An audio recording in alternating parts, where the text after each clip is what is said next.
Hello and welcome to another video in the Stoicism module. Okay, so today we're going to talk about the insatiability of desires and living in accordance with nature. Okay, so living in accordance with nature is satiable. You can be satisfied with that. So an example would be wanting to eat, okay? You want to eat some fish, so you have a big plate of fish, you eat all your fish, and then you're full. You're satiated, you're satisfied, you're happy, you're done, okay? So that can be satisfying.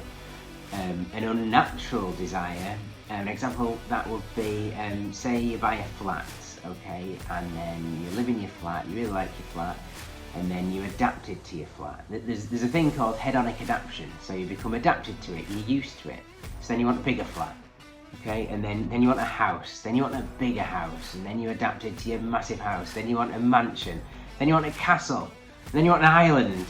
It never ends. There's no end. It cannot be you can't be satiated with it. It can't be satisfied. So that's an unnatural desire. Okay. So I like to think of that as a kind of evolutionary heritage point of view. Okay. So imagine years ago our ancestors, the guy that built a shelter, his first attempt shelter, which was pretty rubbish. Okay, a bad shelter. Okay, and he was just happy with it. Okay, that would have blown down in a storm and killed him, okay, so he wouldn't have survived.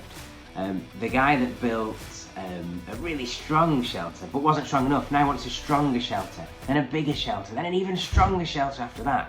Okay, he was more likely to survive, okay, so he was our ancestor, so we've inherited his desires, okay, for bigger, more and better, okay, which is great from an evolutionary point of view. You reproduce and you carry on, from an evolutionary point of view, that's great. But evolution doesn't care about your individual happiness, okay? So this is where the Stoics come in. So the Stoics would say that would be a unnatural desire, okay? So we want our own personal happiness to be increased, okay? So what I want you to do today is catch yourself kind of daydreaming and desiring things, okay? Sometimes we play kind of videos to ourselves in our mind of what we want and our desires and things like that. Okay, so catch yourself doing that, which is a skill all by itself, okay? So write it down, make a mental note.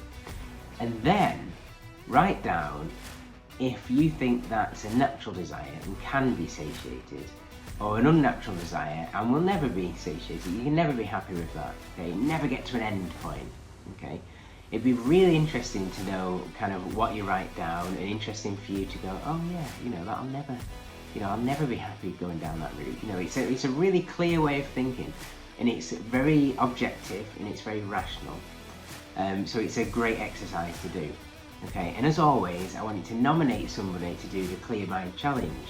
The more people who can think objectively and rationally and a little less emotionally, the better the world will be, the better the world will be. So the more people doing the Clear Mind Challenge, the better the world will be. So if you can nominate someone, that's great. So today, remember, write down what your desires are and if they can be satisfied or not. Okay, that's a really good exercise to do. Okay, so good luck and have a good day.